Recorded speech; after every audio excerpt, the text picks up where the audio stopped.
7 penyebab kemiskinan. Kaya atau miskin sangat relatif dan tidak bisa ditentukan dari besaran gaji atau lama bekerja. Ada orang yang sejak kecil hidupnya miskin, serba kekurangan. Ada juga yang gajinya kecil tapi bisa hidup berkecukupan. Namun ada juga yang gajinya besar tapi serba kekurangan.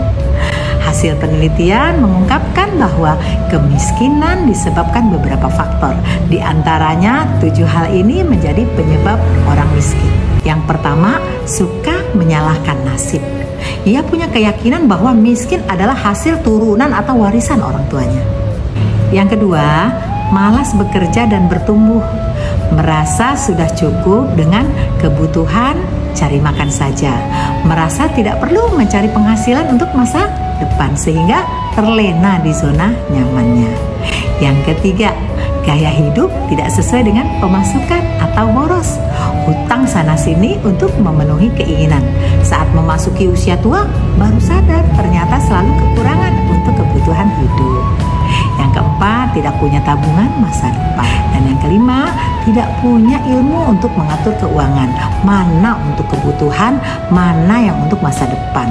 Yang dipenuhi hanya berupa keinginan-keinginan yang tidak akan ada habisnya.